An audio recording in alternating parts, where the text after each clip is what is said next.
Olá, pessoal! Eu sou Laura Perucchi e esse é o Let's Talk New York, um podcast para falar sobre a vida no exterior e também sobre a vida em Nova York. Se você quiser enviar um comentário sobre esse ou qualquer outro episódio, basta escrever um e-mail para mim, laura@lauraperucchi.com, ou me mandar uma mensagem pelo Instagram, laura_perucchi. No episódio de hoje, a gente vai falar sobre ser mãe morando fora. Eu não sou mãe, mas uma das minhas melhores amigas tem 2 filhos, mora fora, e ela sempre me confidenciou muita coisa sobre essa fase da vida dela. Sem contar outras amigas que também tiveram filhos. E ainda bem que estamos vivendo em uma era diferente. A maternidade deixou de ser romantizada e mais pessoas têm falado sobre os desafios e as dificuldades, o que, ao meu ver, ajuda bastante quem está passando por uma fase difícil a saber que não está sozinha no caso, né? Fato é que a maternidade no seu país, perto da sua família e amigos, já é desafiadora. E quando se mora fora, sem nenhuma rede de apoio, como é que fica?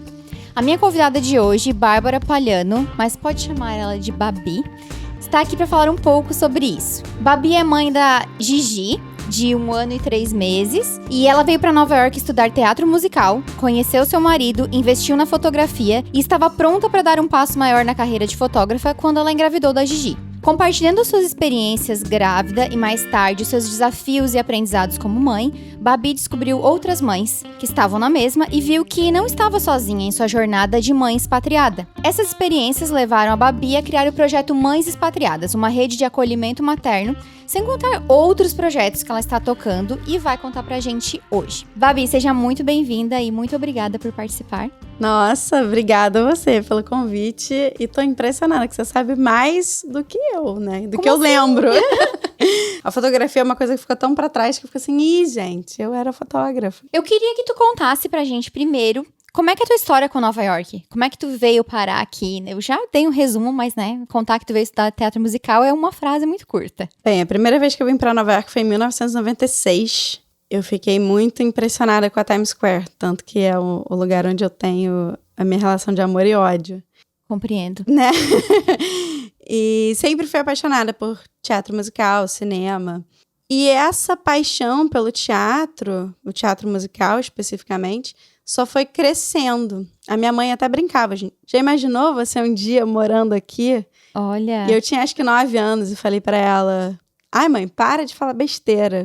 Minha vida tomou rumos completamente diferentes, mas o teatro musical foi sempre o meu, como é que é o nome? O meu ponto de segurança, sabe? Meu porto seguro. No final de 2013, surgiu uma oportunidade de vir pra cá estudar por 2 semanas. Eu já vim com vários outros cursos em vista para fazer audição.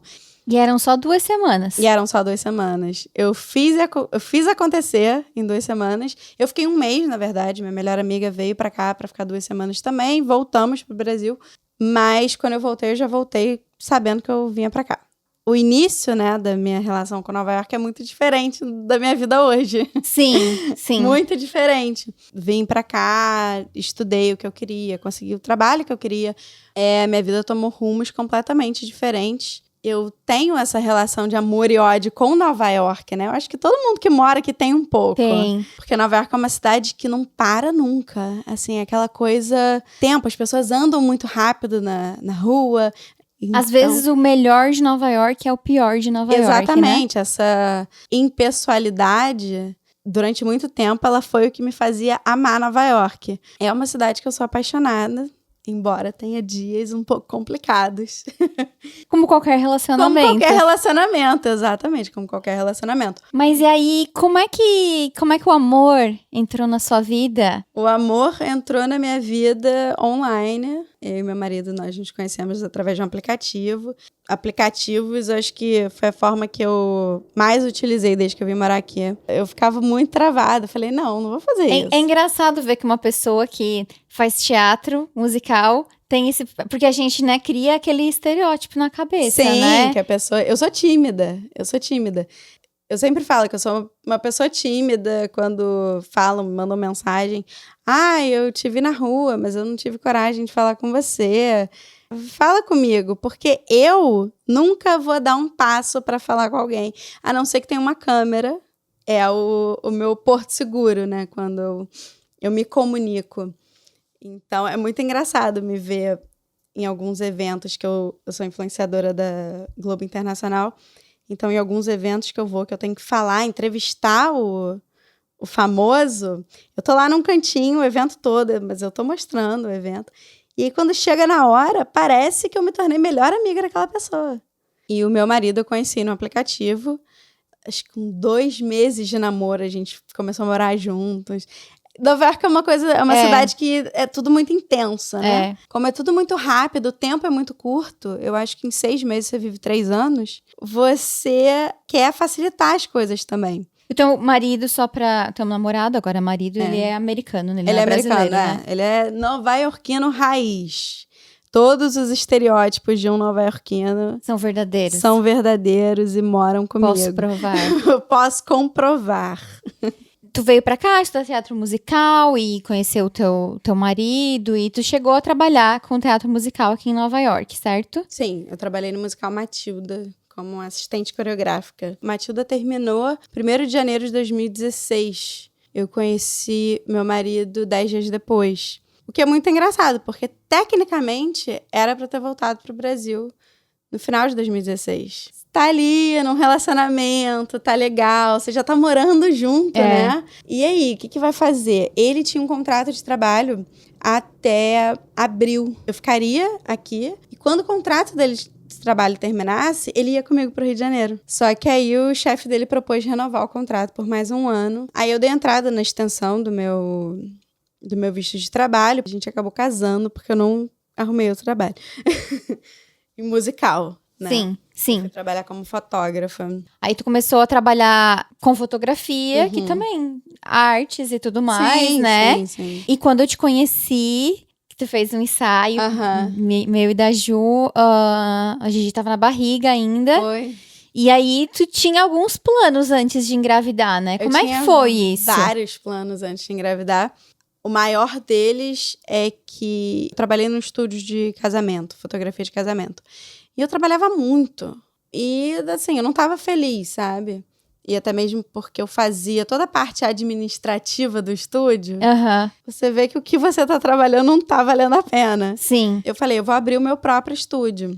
Até então tu tinha pegado experiência, né? Sim. Já tava com bastante experiência. Eu já tinha fotografado New York Fashion Week também. Juntei uma grana, assim, comprei todos os equipamentos, assim, tudo.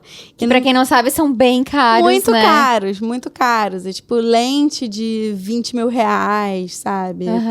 E no meu último dia de trabalho, no escritório, eu descobri que eu tava grávida. Foi um misto de desespero, felicidade. Eu não sei nem se eu consegui ficar feliz de descobrir que eu tava grávida, porque não foi planejado. Eu entrei em pânico, eu entrei num estado de pânico e falei, o que vai acontecer na minha vida agora? Sim. E eu resolvi não abrir o estúdio fisicamente, né? Eu montei na minha casa mesmo, no meu apartamento, um cantinho para eu trabalhar, para editar só. E eu falei, eu vou começar a trabalhar turista mais, né? Quem tá de passagem. E também porque eu não podia mais ter disponibilidade, né? Grávida, mas depois que tivesse filho, eu também não ia ter a mesma disponibilidade para ter uma coisa assim, um estúdio, tá sempre, né, com uma demanda maior. Mas eu foquei nos brasileiros que estavam viajando. E eu fotografei até a minha filha ter 6 semanas. Eu fotografei até onde deu. Eu lembro de ir num ensaio, fazer um ensaio com a Gigi no Canguru. Eu assim, meu Deus do céu, sabe? Não vale a pena. Eu carregando aquele peso todo, peso de equipamento, da criança na frente, chora, quer mamar. Então eu fotografava amamentando. Era uma coisa assim, surreal e que me fez pensar muito no lugar da mulher, da mãe, né, no mercado de trabalho. Explodiu a minha cabeça. E eu marquei meu último ensaio e encerrei essa carreira. E como foi assim pra ti tomar essa decisão? Porque tu tinha feito um investimento grande nisso, tu tinha apostado nisso, tu foi meio que obrigada a abrir mão daquele teu sonho. Não é por causa disso que tu ama menos a tua filha, mas existe a Babi mãe e existe a Babi mulher, indivíduo, que eu acho que isso é muito importante a gente falar aqui. Como foi pra ti? O baque foi maior quando eu descobri que estava grávida. Porque quando eu tive que parar de fotografar, Na verdade, foi uma coisa que foi se desenhando ao longo do tempo. Porque os meus ensaios, quando eu tava já mais pro final da gravidez, eu já sentia que, ai, meu Deus, eu fui amadurecendo. Foi uma coisa que eu fui pensando ao longo do tempo. Mas, inicialmente, foi um baque muito grande. A ponto de eu pensar, eu quero ser mãe, eu quero ter esse filho, ou eu vou priorizar minha carreira. E eu sentei com meu marido e falei, eu não sei o que eu faço. E aí ele falou assim, é você que tem que escolher, porque é a sua vida, é o seu corpo. Então foi uma coisa que eu falei, eu vou até onde der. Bem, equipamento, qualquer coisa a gente vende, recupera uma parte do dinheiro, sabe? Acabei não sofrendo tanto exatamente por ter sido uma coisa que foi aos poucos, né? Foi acontecendo aos poucos. Foi muito natural. É legal o livre-arbítrio que o teu marido te deu. Ele ter me dado a escolha, eu acho que contribuiu 90% para que eu resolvesse ter. Eu me senti segura no sentido de eu não vou criar essa filha sozinha, sabe? Sim. Porque a gente carrega um pouco isso, né? Ainda mais num relacionamento que tava recente, né? Não é um relacionamento de uma pessoa que eu conheço há muitos anos, né?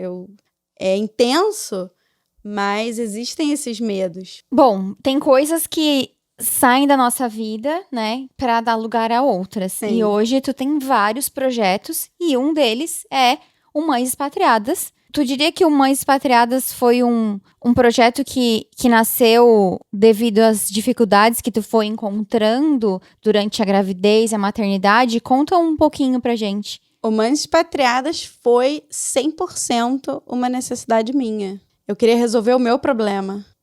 Por mais que eu tenha, né, vários amigos aqui, a família do meu marido mora aqui, eu me sentia muito sozinha. E eu pensava, não pode ser isso. Sabe, a minha filha nasceu no mesmo dia da filha da Mica Rocha. E eu ficava acompanhando e eu falava, gente, não é possível que seja assim, eu tô aqui, sabe? Ela tá lá, assim, plena. E eu tô aqui pedindo, pelo amor de Deus, pra alguém me trazer uma água, sabe? Tipo, chorando de noite porque a criança não dorme. A gente não tem essa rede de apoio de avós, mesmo os pais do meu marido morando aqui, eles não moram perto, né? Babá, empregada em casa, tudo muito caro. Sim. Mas que não cabia no meu orçamento. Sim. Né? Não cabia no meu orçamento. Não é possível que só eu esteja sentindo isso, só eu sinta isso. Ainda mais olhando na internet. Ainda mais olhando na internet, porque durante a minha gravidez, o meu Instagram cresceu muito. Eu me vi com uma responsabilidade muito grande também. Então, essa desromantização, eu comecei um pouco durante a minha gravidez. E eu aparecia nos stories falando, gente, eu não consigo sair do banheiro, porque eu tô passando muito mal. Uhum. E imediatamente, várias pessoas, eu também. Você vai lá no feed, não tem ninguém dizendo que passou mal. Tá todo mundo maquiado, lindo, com aquela barriga maravilhosa. Imagina, podia engravidar todo ano. Nossa, na minha cabeça, eu ia fazer um filho atrás do outro. E o Mães Expatriadas foi uma necessidade minha que eu falei, não é possível que eu tenha que passar por isso sozinha. Existe um padrão, né? A primeira coisa que eu ouvi quando eu cheguei em casa foi agora, os próximos 40 dias você tem que ficar em casa com a criança. E eu tipo, eu, com 2 semanas, a Gigi tava no metrô comigo. E ninguém acreditava. Você tá no metrô de Nova York? Gigi aventureira. Gigi aventureira. Por que tem que ser silencioso? Por que a gente tem que... A gente tem que ter sempre essa gratidão pelo filho estar saudável. Mas é a nossa saúde. É a nossa saúde mental. E é um peso muito grande em cima da mulher, muito, né? Ninguém fala do homem nisso. Ninguém fala do pai. Ninguém fala do pai. Eu via, assim, as pessoas me oferecendo, as pessoas da família me oferecendo pra vir aqui. Eu fico brincando com o bebê enquanto você limpa a casa. Ninguém te oferece... Eu posso lavar a sua louça? Eu posso pagar alguém para limpar a sua casa? Eu posso te ajudar com alguma coisa? E aí o pai, né? O pai é aquele indivíduo que, quando o bebê nasce, colocam ele como provedor, né? Uhum. Tem que ser poupado. Tem que ser poupado. Ele tem que ser poupado. Então, quando ele chega em casa, Ele tá cansado. O meu marido, ele sempre vai dizer que ele é 100% feminista, mas ele repete comportamentos. A maternidade me abriu para um mundo inteiro, assim, para mulheres. E coisas relacionadas a plano de saúde, aposentadoria, por exemplo, né, aqui nos Estados Unidos. O meu marido, ele tem aposentadoria. Eu só usufruo dessa aposentadoria se eu continuar casada, se eu permanecer casada, né? Como que essa mulher que teve, né, quando a gente fala que eu optei por ficar em casa, não foi uma opção minha. Não, eu estou em casa com a minha filha porque colocar ela no daycare é muito caro, entendeu? É demanda e o que eu ganharia de salário ainda não cobriria os gastos que a gente teria se acontece alguma coisa nesse relacionamento e eu quero me separar, por exemplo. Tá em desvantagem. Eu tô completamente em desvantagem por um filho que eu não fiz sozinha. É muito. Nossa, se a gente começa a pensar, é tão injusto. Esse sistema é muito injusto, assim. Quando É por isso que a gente precisa do feminismo, né? Sim, entram várias campanhas. Vamos divulgar trabalho de mulheres, vamos levantar outras mulheres. É por isso também. Porque se a gente analisa a vida de um pai, do homem como pai, até mesmo, eu sei que aqui é diferente também a questão da licença paternidade, mas é ridículo, né? Ridículo. Por que só uma parte tem que abrir mão de tanta coisa? Eu sou a pessoa que fica o dia inteiro com a criança, fica exausta, e as pessoas oferecem para ficar com a criança para eu ter mais trabalho. Ele trocou uma fralda, a quantidade de aplausos que ele recebe, eu queria ganhar um troféuzinho desse. É muito revoltante, né? É revoltante. Porque tu criou esse projeto, né? Pra quem quiser conferir, é só ir lá no Instagram, @mães expatriadas, tem um site e tudo mais. E não é só pra mães dos Estados Unidos, gente, pra mães do mundo inteiro. Esse projeto te colocou em contato com histórias de mulheres brasileiras pelo mundo inteiro, Sim. Né? E eu queria te saber, assim, o que mais te chamou a atenção nas histórias e nas confidências que foram feitas pra ti? O que mais me chamou a atenção, a solidão. Essa falta de ter com quem falar, isso coloca mulheres até em situações de vulnerabilidade também. O Mães Expatriadas, além de ter o Instagram e tudo mais, a gente tem uma rede de voluntárias para ajudar outras mulheres que estão em situações um pouco mais complicadas. E uma delas já estava sendo espancada pelo marido durante um tempo. Ele já tinha agredido os filhos até. Quando eu perguntei para ela, você não pediu ajuda antes? Ela falou, eu pedi. Eu falei com pessoas da minha família até. E essas pessoas falaram, você tem que agradecer que você mora nos Estados Unidos. Você tem uma vida muito boa. E aí, isso também leva à solidão. Foi um período de 2 anos que ela me falou. Ela pediu ajuda para a família que está no Brasil. Falou com algumas pessoas aqui, mas as pessoas também não queriam se meter, falavam que, não, mas vocês estão numa situação ilegal no país, não tinham documento, então você não pode falar nada. E a vida que os seus filhos, a oportunidade que os seus filhos vão ter morando aqui. Mais culpa nessa mãe, né? Mais culpa nessa mulher. Eu fiquei, assim, chocada. Foi o caso, obviamente, o caso mais extremo que teve. E eu fiquei impressionada. Essa questão da solidão e a falta de sororidade e acolhimento entre mulheres, né? A minha motivação no Mães Expatriadas era colocar uma mãe diferente em lugares diferentes, falando um pouco da sua própria história. E a grande maioria delas sempre falou pra mim assim, mas a minha vida, mas eu não tenho nada pra mostrar. Você tem muita coisa pra mostrar. Conta pra gente, como é que você faz isso com 4 filhos, com 3 filhos? E aí cria o reconhecimento, né? Porque eu acho que é o reconhecimento no outro que faz com que a gente se identifique, a gente se junte, né? E se proteja até. Essa seguidora, nesse caso específico, eu entrei em contato com a polícia, com o advogado de imigração e tudo mais. O cara foi deportado, mas ela continua aqui, conseguiu o documento e tudo mais. E esse é um trabalho voluntário, 100% voluntário. Por isso, esse caso me motivou a tornar o Mães Expatriadas algo maior. morar fora está longe de ser um conto de fadas, né? Como a gente sabe. E muitas mulheres estão, mães ou não, estão aqui em Nova York, ou em São Francisco, ou em Londres, ou em Madrid, enfim, em qualquer lugar do mundo, muitas vezes por conta de uma oportunidade do marido, ou porque o marido é estrangeiro, né? Então, entra bem na questão que a gente falou antes também, da mulher estar sempre em desvantagem. Porque o mercado de trabalho não é igual, né? Se a gente pega os números do visto de trabalho, ou até mesmo do visto de transferência, quem consegue as oportunidades no exterior, a maioria são homens. Então, não falem que vivemos numa sociedade igual, porque não vivemos. Isso bota as mulheres em desvantagens, né? Eu, tu e mais outras milhares de mulheres tivemos que nos reinventar ao morar fora. Hoje, tu tá trabalhando com mentoria para mulheres que moram fora, para, né, não só mães, para ajudar essas mulheres a se reinventarem, né? Eu queria, assim, que tu contasse dessa tua experiência, desse teu novo projeto. O que tu mais tem visto? Quais são as maiores dificuldades dessas mulheres expatriadas, sendo mães ou não sendo mães? Porque aqui a gente tá falando de todas agora, né, do teu trabalho. Principal questão é a dependência financeira. Existe essa coisa essa palavra, né, dependência, ela é tão forte na gente, forte. Sabe? Porque a gente tá desde pequeno.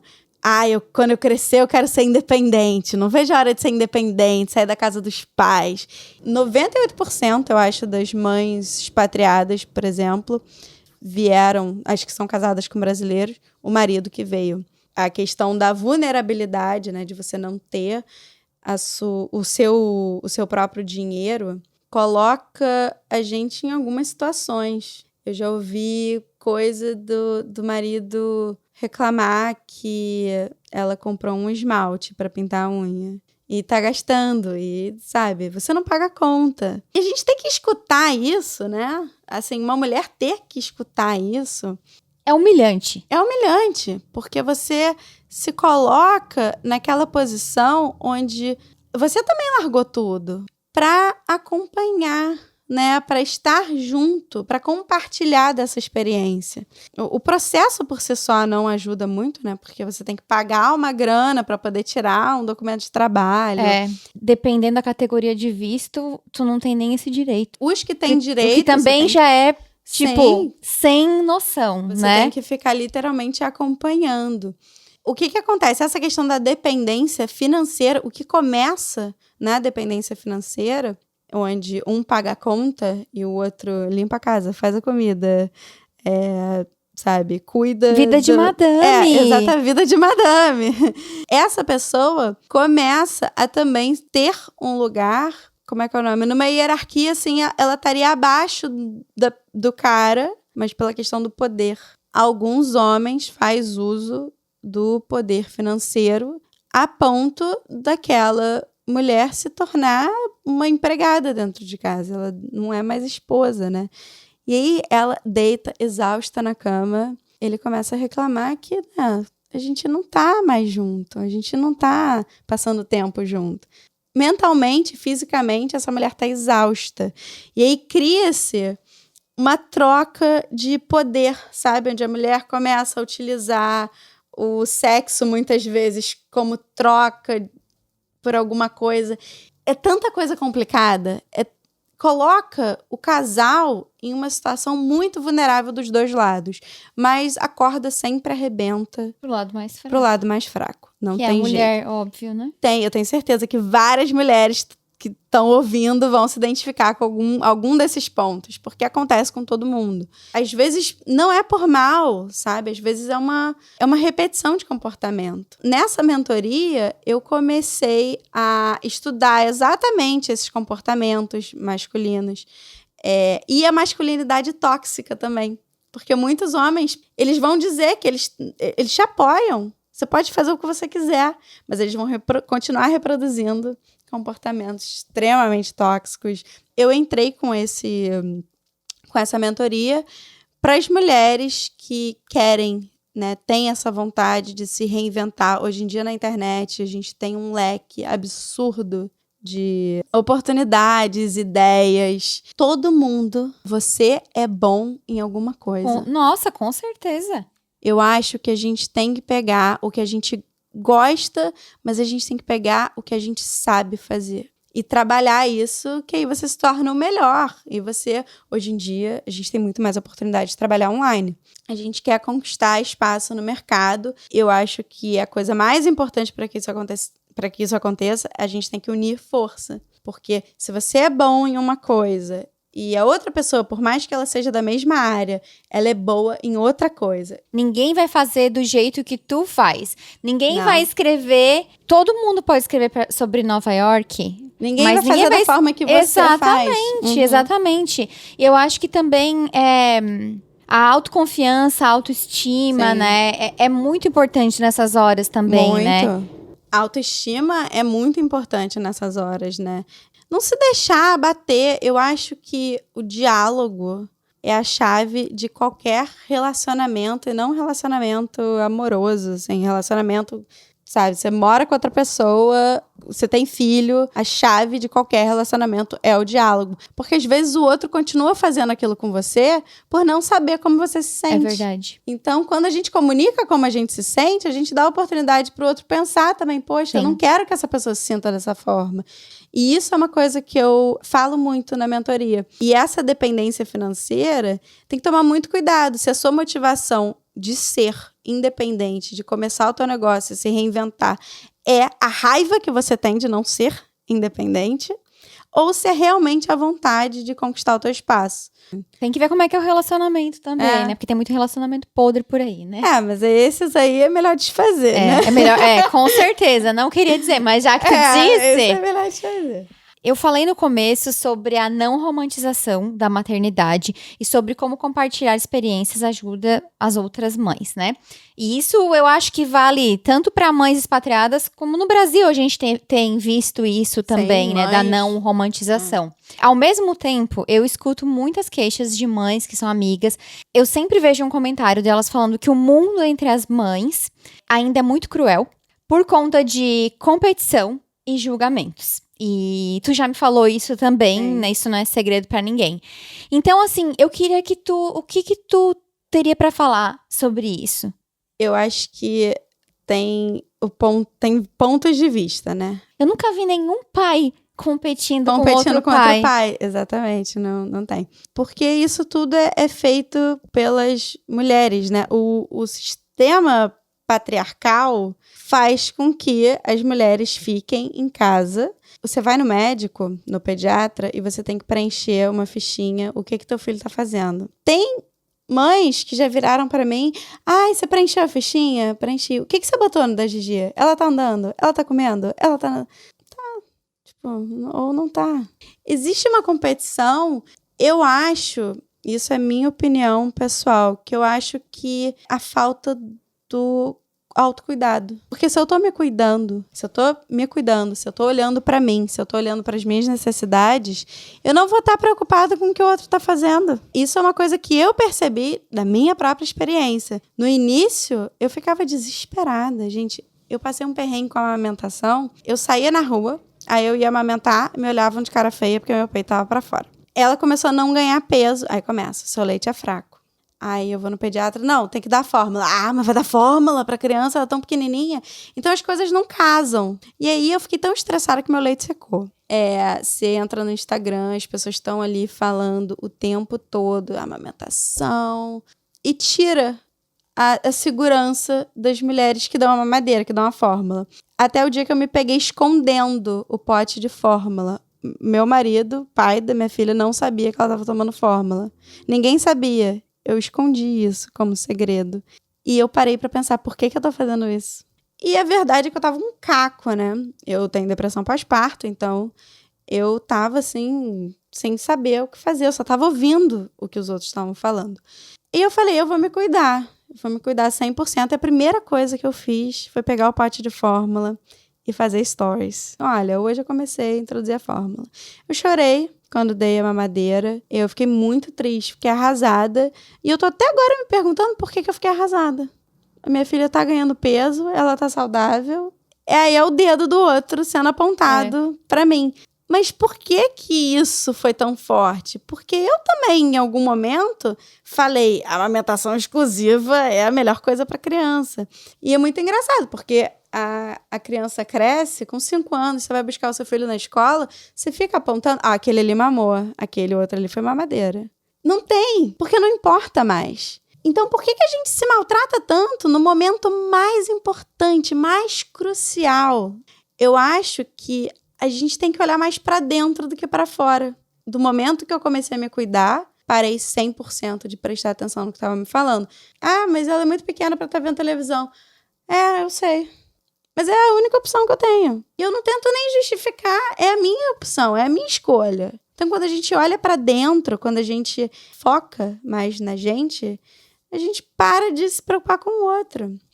Eu acho que hoje em dia... Isso vale pra tudo na vida. Pra tudo. A comparação é uma das piores coisas, porque a comparação que vai gerando julgamento, vai gerando tudo isso. Quando a gente está se comparando, a gente está prestando mais atenção no trabalho que o outro está fazendo e não focando no nosso. Tem um monte de gente falando sobre maternidade, mas eu resolvi que eu vou falar sobre maternidade também, da minha forma.